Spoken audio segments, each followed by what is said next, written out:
Black and brown communities are being disproportionately devastated by COVID-19 because of hundreds of years of structural racism. There's been a misinformation that Black people can't get the virus.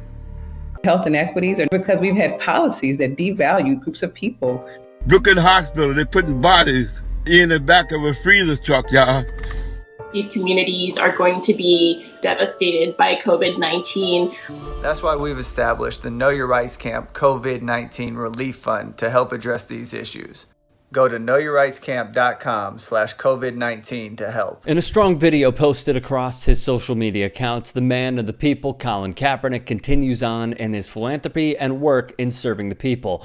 He states and plays clips with true, factually accurate words that minorities, especially Black people, are affected by COVID at a higher rate than any other ethnicity. This virus, you can get it and you can die from it. It's going to be disproportionate towards the African Americans. I do expect that. We got to make sure first, though, every American can get a test. Magic Johnson even spoke on this issue with CNN this past week. You know, people went out there spreading that word that Blacks couldn't get it, and now we see that not only can we get the coronavirus, but we can die from the coronavirus. Bringing up fair, valid points. Slightly more than 70% of COVID deaths in Louisiana are African Americans, per the state's governor. In Chicago, Black Americans comprise 71% of COVID deaths, despite representing only 30% of the population. Black people account for 71% of the deaths in Milwaukee County, Wisconsin, but are only 26% of the city's population. Which makes you think why boxer Terrence Crawford thinks COVID is a hoax.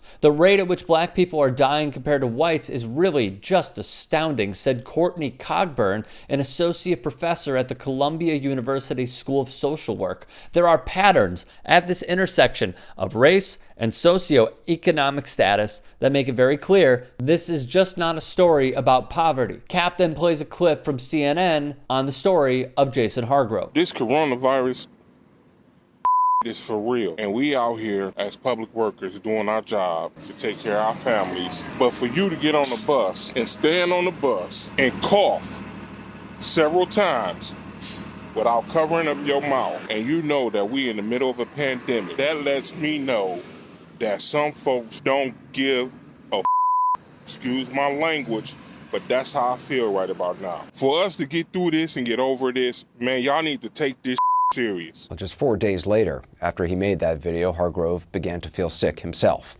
He died Wednesday night. Hargrove, a bus driver and frontline worker, was just 50 years old. Cap continues in his post. Brooklyn Hospital, they're putting bodies in the back of a freezer truck, y'all. Playing a video from John Lee showing a forklift putting dead bodies in the back of a refrigerated truck. To be devastated by COVID-19.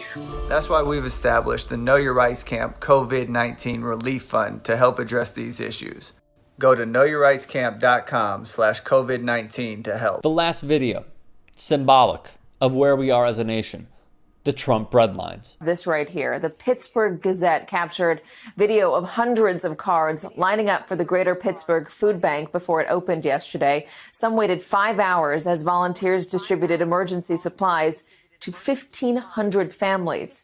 And then they ran out. It's an extraordinary time in American history, and this is just the latest example. A sea of cars jammed into a parking lot in San Antonio.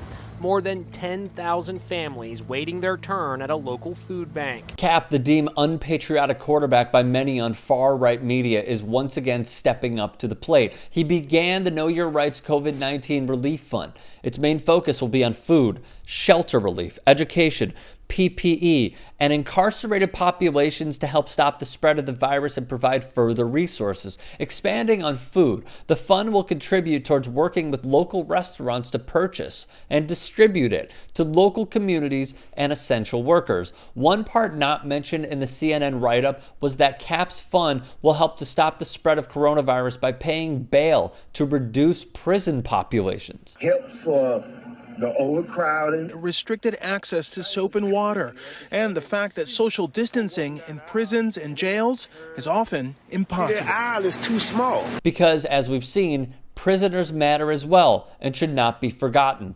As of this taping, Total donations have surpassed $152,000, and the fund has already donated and delivered 75 meals to essential workers at the Brooklyn Hospital Center, in addition to covering the gratuity for chefs and delivery employees.